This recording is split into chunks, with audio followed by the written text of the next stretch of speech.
വേദാംഗ ജ്യോതിഷത്തിലെ അമൂല്യമായ അറിവുകളും ആധ്യാത്മിക ജ്ഞാന ഉപദേശങ്ങളും പകർന്നു തരുന്ന പ്രശാന്തം ആസ്ട്രോ ചാനലിലേക്ക് ഏവർക്കും സ്വാഗതം. കൊല്ലവർഷം 1200 ആണ്ടിലെ മീനസംക്രമം ഉത്രം നക്ഷത്രത്തിലാണ്. മീനം 1-ാം തീയതിയിലെ ഗ്രഹനില അനുസരിച്ച് എടവം രാശിയിൽ സർവേശ്വരകാരകനായ വ്യാഴവും, മിഥുനത്തിൽ കുജനും, കന്നിയിൽ ചന്ദ്രനും കേതുവും, കുംഭം രാശിയിൽ ശനിയും, മീനത്തിൽ ആദിത്യനും ബുധനും ശുക്രനും രാഹുവും ഗുളികനും സ്ഥിതി ചെയ്യുന്നു. കാർത്തിക നക്ഷത്രത്തിൽ ജനിച്ചവർക്ക് മീനമാസം പൊതുവെ ഗുണദോഷ സമ്മിശ്രമായിരിക്കും. ഈ നക്ഷത്രക്കാർക്ക് കർമ്മ മേഖലയിൽ പലവിധ മാറ്റങ്ങളും വന്നു ചേരുന്നതാണ്. ജോലിസ്ഥലത്ത് സഹപ്രവർത്തകരിൽ നിന്നും മേലധികാരികളിൽ നിന്നും സഹായ സഹകരണങ്ങൾ നേടിയെടുക്കുവാൻ പരിശ്രമിക്കേണ്ടതാണ്.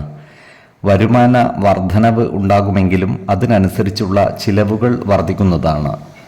ഈ നക്ഷത്രക്കാർ ഇടപെടുന്ന എല്ലാ രംഗങ്ങളിലും ധീരതയും പ്രവർത്തനക്ഷമതയും പ്രദർശിപ്പിക്കുന്നതാണ്. ഈ നക്ഷത്രക്കാരായ സാഹിത്യകാരന്മാർക്കും പത്രപ്രവർത്തകർക്കും അനുകൂലമായ കാലമാണ്. ക്രിയാത്മകമായ പ്രവർത്തനങ്ങളിലൂടെ സമൂഹ മനസ്സിൻ്റെ അംഗീകാരം നേടിയെടുക്കുവാൻ ഇവർക്ക് സാധിക്കുന്നതുമാണ്. ഇവർക്ക് പുതിയ കരാറുകൾ ഏറ്റെടുത്ത് നടത്തുന്നതിനുള്ള അവസരം ഒത്തുവരുന്നതുമാണ്. ഈ നക്ഷത്രക്കാരായ വിദ്യാർത്ഥികൾക്കും മറ്റു പഠിതാക്കൾക്കും കാര്യങ്ങൾ അനുകൂലമായിരിക്കും. ഇവർക്ക് പഠന പുരോഗതിയും പരീക്ഷാ വിജയവും ഉണ്ടാകുന്നതാണ്. മേടക്കൂറിൽ വരുന്ന ഈ നക്ഷത്രക്കാർക്ക് സാമ്പത്തിക നേട്ടം ഉണ്ടാകുന്നതാണ്. ശത്രുതാ മനോഭാവത്തോടെ പെരുമാറുന്നവരുടെ മേൽ വിജയം വരിക്കുവാൻ ഇവർക്ക് സാധിക്കുന്നതുമാണ്. അത്തരക്കാരെ തിരിച്ചറിഞ്ഞാൽ അവരുമായി നല്ല സ്നേഹസൗഹൃദ ബന്ധങ്ങൾ നിലനിർത്തുവാൻ പരിശ്രമിക്കേണ്ടതുമാണ്. ഇവർക്ക് സ്ത്രീജനങ്ങളിൽ നിന്നും സഹായ സഹകരണങ്ങൾ ലഭിക്കുന്നതുമാണ്. ഇവർ ചിലവുകൾ നിയന്ത്രിച്ചു നിർത്തുവാൻ പരിശ്രമിക്കേണ്ടതാണ്.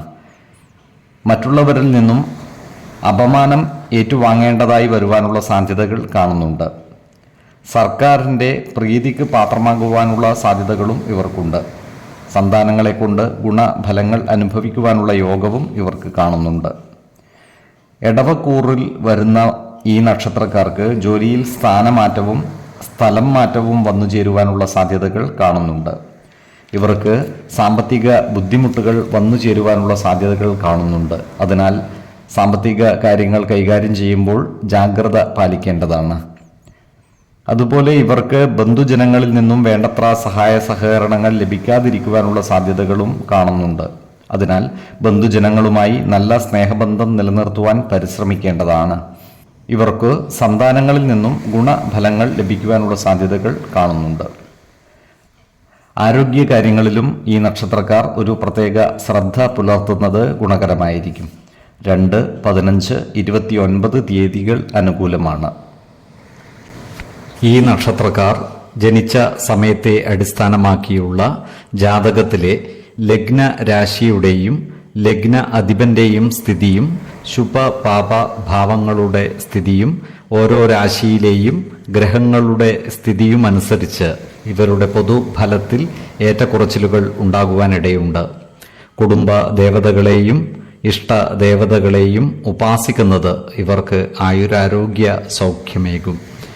ഇഷ്ടദേവതാ മന്ത്രം 108 തവണ ദിനംതോറും ലിഖിത ജപം ചെയ്തു വരുന്നത് ഇവർക്ക് സർവ ഐശ്വര്യങ്ങളുമേകും.